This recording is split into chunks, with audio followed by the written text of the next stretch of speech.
Hello everyone and welcome back to my channel.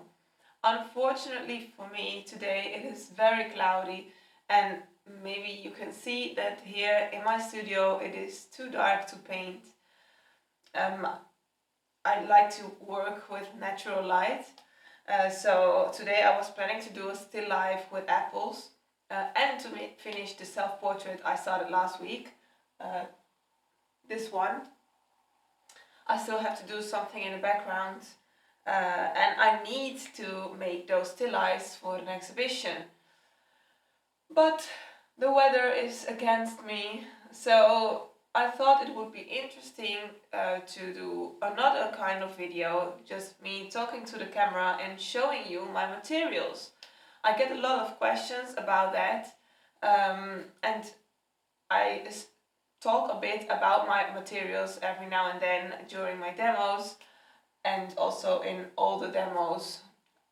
The video where I show my materials is the art studio vlog I did some years ago. So I thought it would be a good thing to make a new video where it's clear that it's only about materials and other things I need as an artist. So let's start with paint.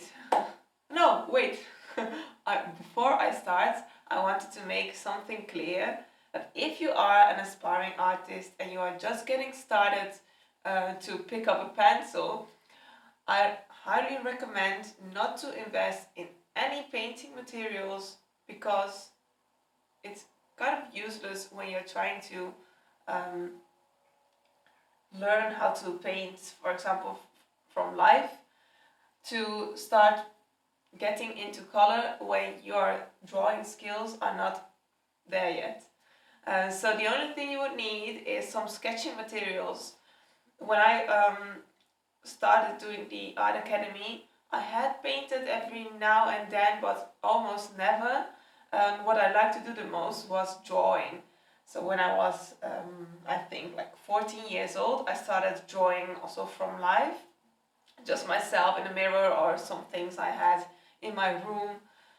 But I started drawing a lot from life when I started the art academy, and it wasn't until 1 year later that I discovered that I understood that drawing was about finding the abstract structure of reality, and only then I had the feeling that I was ready to paint because I knew what I was doing. So if you don't understand what I'm saying and you want to learn more about this way of looking to the abstract structure of reality, then please read my blog post about that. I have a few blog posts about it and I will leave the links in the description below.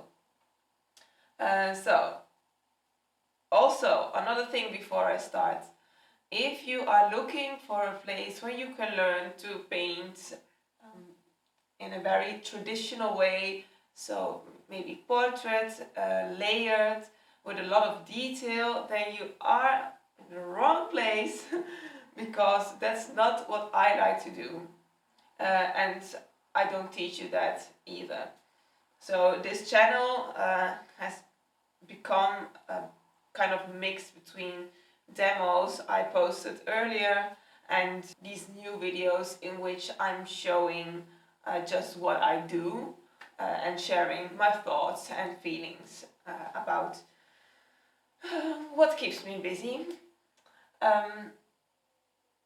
So you might have seen that it's all about that, and the kind of painting that inspires me is Impressionism or the more modern masters like Sorolla is one of my heroes, and Sargent. Also Van Gogh is one of my examples.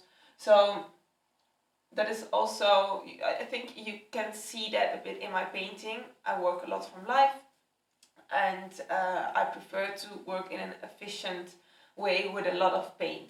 So if you like this alla prima style, then you're welcome to listen to me and to what materials I use. Also, I say a bit about the watercolor materials. That obviously is another way I like to work that has nothing to do with the alla prima painting from life. So if you like that, then stay tuned. Let me start now with the oils I use. So, oh no, that's what always happens, right? With paint on my finger. So, I like to use Van Gogh of Royal Talents. It's available in the Netherlands. I don't know anything about it being available abroad, but this is it. So some people say, oh, it's a study quality paint, it's not a master quality, so it can't be a good one. But that's not true. Of Talents oils, we have Rembrandt, which is the master quality, and Van Gogh, which is way less expensive. So the way I like to work with a lot of paint, and I never dilute my paint except for when I'm doing the underpainting, the first drawing, so just a few lines. It doesn't matter if you have Rembrandt or Van Gogh, in my opinion, when you are painting alla prima with a lot of paint. I don't see any difference, because I've used both. I don't see any difference in the vibrancy of the color, because I don't dilute it. So you start seeing some difference between a lot of difference between Van Gogh and Rembrandt, so the master and the study quality, they call it.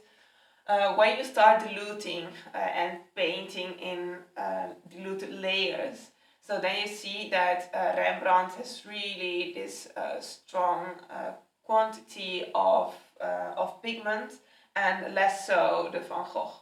But if you use a lot of paint and you don't dilute, then Van Gogh is the perfect paint. Here in the Netherlands we also have Old Holland, which is really a really stiff paint that is obviously meant to dilute, and that's also why I don't use it. So I also don't like to throw away a lot of money on something that is not meant for my technique.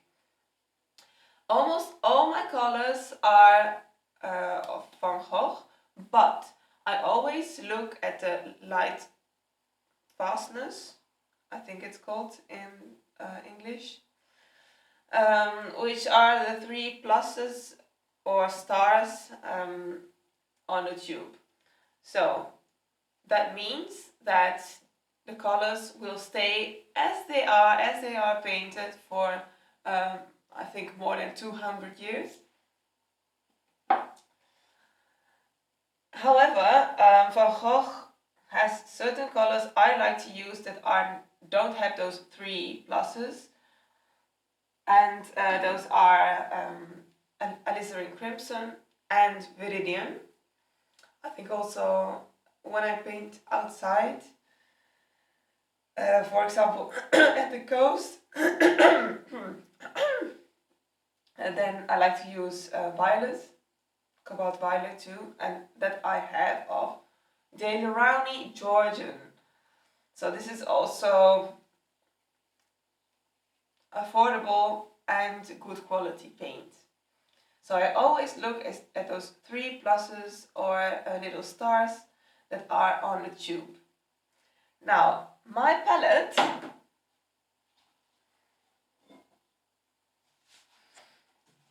is never clean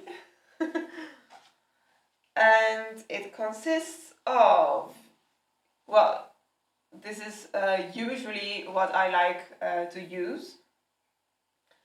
my standard palettes, let's say. But sometimes I like to use only a few colors or a few weird colors that I would never use and see what happens, what different atmosphere I get in my work. But usually I have this, so ultramarine, ceruleum, I say it in Dutch, I don't know how it's called in English, viridian, alizarin crimson, cadmium red middle, burnt sienna, cadmium yellow dark, cadmium yellow middle, and titanium white. So those are my colors, and my palette is very dirty, so I won't tell you anything about how to keep clean. I always paint with a cloth in my hand, in my left hand, and preferably a very big brush. I have it here. This is my main brush. It is a bristle brush. It's Da Vinci. Well, it doesn't really matter. I think what. Well, it does matter. Some bristle brushes, the very cheap ones, are really shitty, but this one was like 30 euros, I think, or maybe even more. So if you're paying that, then you usually know that it's not the worst brush you could buy. So I'm very much against synthetic brushes, because when you're painting alla prima, then those synthetic brushes just don't really make a brush stroke, but it almost looks like you're applying the paint with a palette knife, but not that either. I don't know, it just, you don't have any grip on the very slippery surface of the wet oil painting. So with this one, you can do anything. You can do like this against the hairs to take off some paint, to remove some paint, from the surface of the painting. You can make a lot of different textures, and if you use it this way or that way or so, you can get much detail with this very big brush. And I avoid getting into detail for as long as possible. That's why I use this brush. But when I do have to zoom in a little bit, then I would use a slightly smaller one, which is this one. So I don't really mind if they are like rounded or straight. They get rounded anyway if you're using them for a longer period. So, and the big one is, I think, 3 centimeters, something like that. So I told you before, I never dilute my paint, but obviously I have to clean my brushes every now and then. During the painting, I clean it only with a cloth, except when I have to switch from a very dark color, like almost black, to a very clear white, light color, like white or yellow. Then I would have to clean my brush more thoroughly, and I would use Gamsol for that. So, to remove some paint from the surface of the painting, or when I have to do something like very small details, or add more texture to my painting, then I would need a palette knife. I have a lot of different sizes. As long as you have a few, then it's okay. That is for the painting. Oh yes, and you see it here. A mirror would be useful, because you can see your work in the mirror, and then you would kind of create a distance and see your work more objectively and spot those mistakes you would not if you would just stare on your painting at your painting the whole time. Obviously, it doesn't need to be such a big one. Actually, I put this one here last week because I wanted to paint a self-portrait, but usually I have just a smaller mirror that I can keep in my hand to watch at my painting. So that is all for the painting, I think. Well, no, obviously not. What do I paint on? So you see here panels. I have another one here. Oopla. I like to use MDF. It's cheap, but it's also a very good material to work on. Panel is usually better than canvas or linen because you tend to get, well, after many years, less burst craquelé. The way I prepare ground these for painting is, well, first of all, I call my husband and he makes the surface nice and smooth. Then I apply a mix of Plextol B500, which is a kind of glue, with water. I'll show you what it looks like.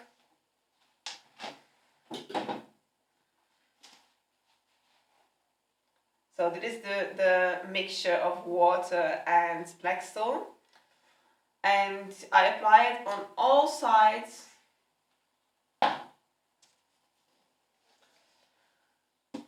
Also these corners.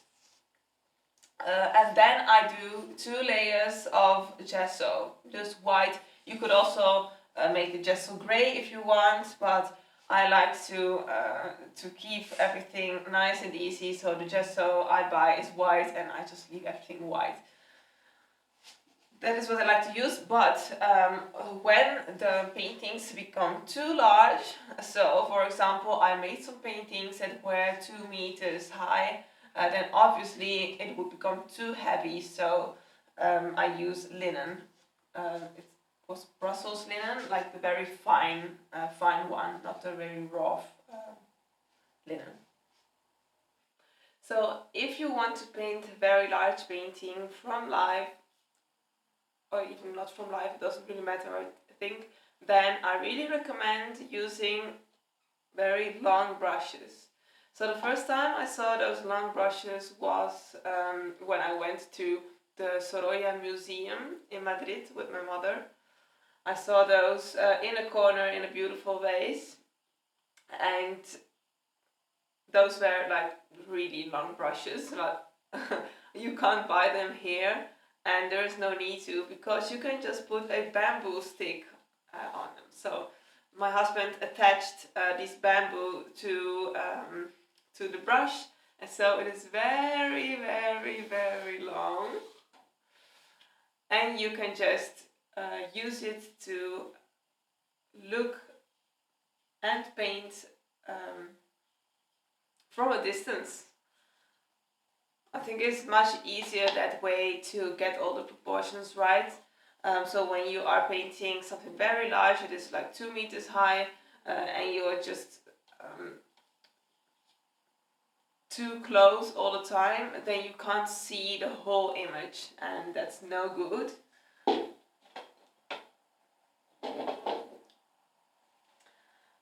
I don't know why. Oh yeah, and obviously an easel is nice. You saw that I have a very large one in my studio because I painted those very large paintings before, and it's an incredible one. But I also have a smaller one, and obviously also a field easel because I think that plein air painting is the thing I like to do the most of all.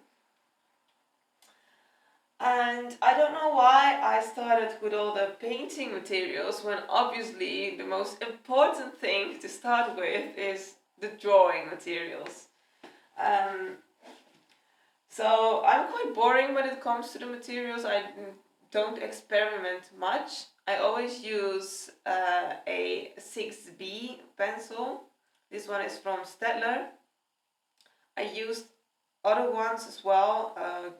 I don't remember the brands, but green ones and red ones. But I don't know. I just like Staedtler a lot.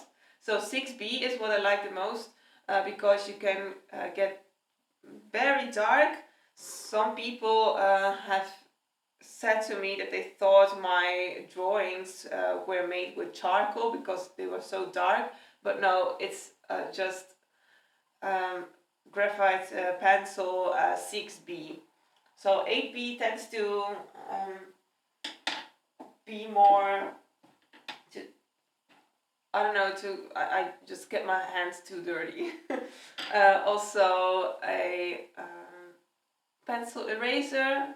This one is the best because you can also erase things like pastels, well, more or less, or sometimes even a bit of Conte. When I draw outside and sometimes also inside, doesn't really matter, I also like to use Conte every now and then, but I really hate charcoal. It's just too soft. I like more hard materials. And when it comes, and yeah, obviously an eraser, but that's duh. When it comes to the sketching paper, I am very particular about that. And I must say, I'm a huge Hahnemühle fan. I've tried a lot of different drawing papers, but I always end up liking the one that is inside my sketchbooks most of all. So when I do composition sketches, also outside, it's easy to take with me a smaller book. So I also did the composition sketch from last week, you might remember. It is very smooth paper and it's like broken white, natural white. I don't know, it always says when you buy it in a shop there is like a sticker or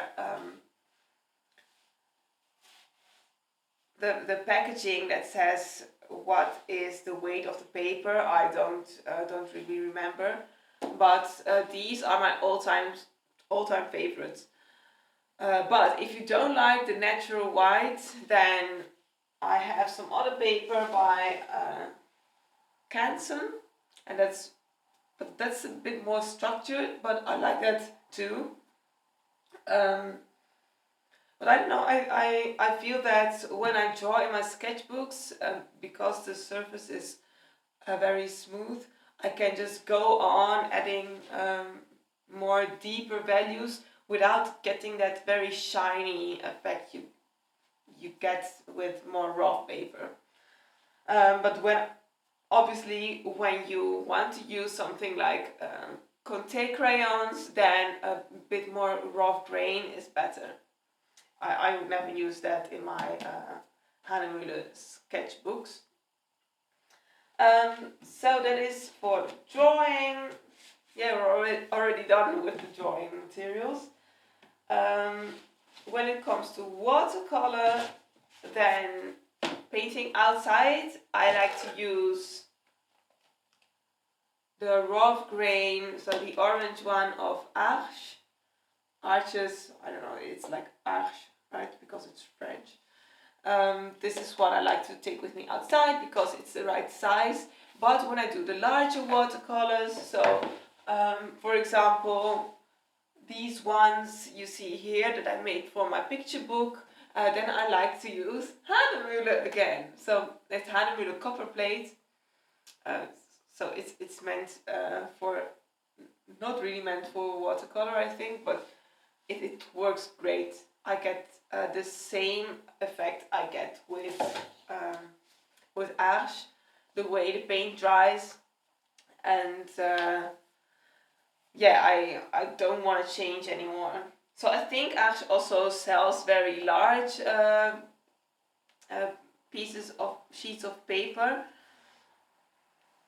but I never saw them in the shop. So at least not in my art supply shop. So well, maybe I must look and see what is the price range. I get to the watercolor tubes in a moment, but first I want to show you something else that obviously is essential in an artist studio. I have a few books here, the other ones are downstairs, but you always must have the inspiration with you. So my favorite book is the catalog I bought at the Museum of Sorolla. It's beautiful because it's full of sketches, like almost everything is inside here. And I like his sketches the most, although some look like sketches because they're small in this book, but they're really, when you read the details, they are so big.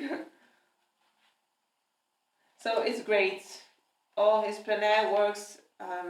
I love Sorolla because the way he paints the colors of the south really reminds me of Sardinia, where I grew up, and it makes me so nostalgic. Also, the way he dares to put a lot of bold brushstrokes on the canvas, on the panels, really shows his character, I think. And I relate to that. I also like to paint with bold brushstrokes and to work efficiently. So this is my other favorite, the watercolors of Sargent. Don't get me wrong, I also like his oil paintings a lot, but many of his portraits tend to be very stiff and serious. And in his watercolors, he is so free and it's so colorful and that efficient way of working that obviously is very much what sets his work apart from many other artists. So, but yeah.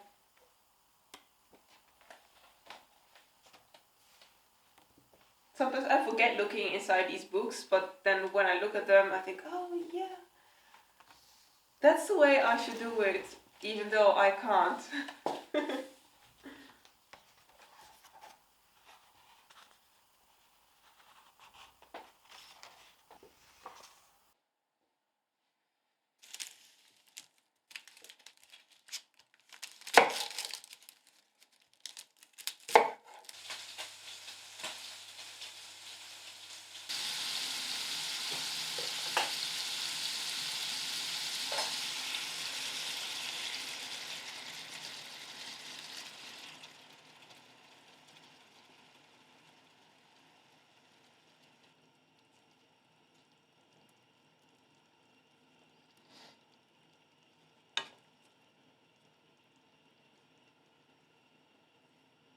So, and finally, some of my watercolor materials. The paint I like to use most is the watercolors of Winsor & Newton Professional. So I started out using the Cotman, so the study quality, and when I started painting in watercolors more regularly, I found that I needed just a lot of paint to get the color I wanted. So then I bought the Daniel Smith watercolors, which were much better than the Cotman I had before. However, I still thought, God, I'm using a lot, and I was back in the art supply store so often to buy some new paint. And I remember that I had one tube of Winsor & Newton that was given to me as a present, and that so incredibly strong in color So I went to my art supply shop and I bought these bigger tubes of Winsor & Newton. They were actually not selling them anymore. So they still had some in stock and I bought those. Apparently now in that shop they only have the smaller ones. But right now I have enough for a very long period of time.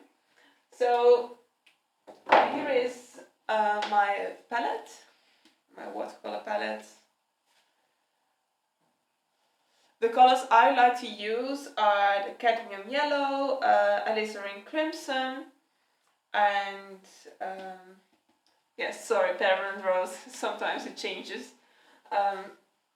Viridian, and I have the cadmium red, the cobalt blue, the ultramarine. This one is called intense blue, burnt sienna, of course, and yellow ochre. So those are my favorites. I also have some cerulean in here, but I almost never use that, and neither do I use white. So this is the palette I use, and the brushes.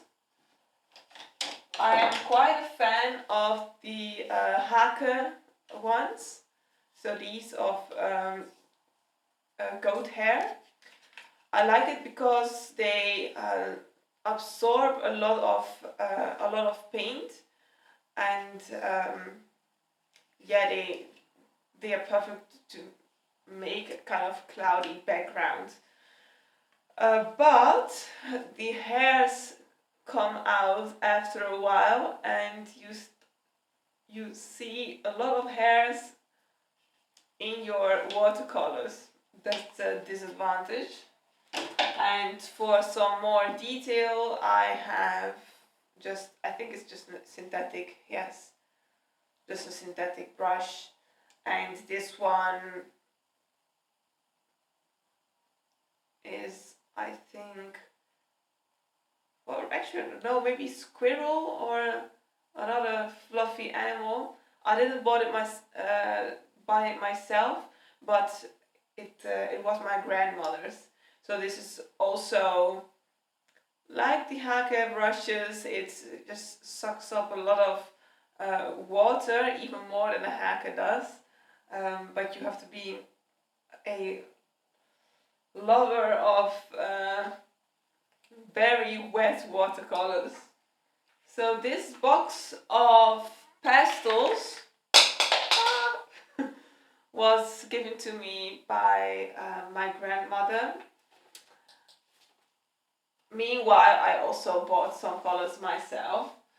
But anyway, they are mostly Rembrandts, also Talens. You know, Talens is just the brand here in the Netherlands. So I buy that one, and also some harder ones by Conté à Paris. I like to use them in combination with the watercolors to add some more texture and detail in the end when the watercolor is dry. So that is really everything I use to make drawings, paintings, watercolors. And what else is essential? Well, obviously a good lamp. So I have 2 large lamps with daylight. When it is very dark, like today, then at least I can do some sketching work, or if I would want, I could also paint a still life with that kind of light. But I do prefer just the light coming out of the window.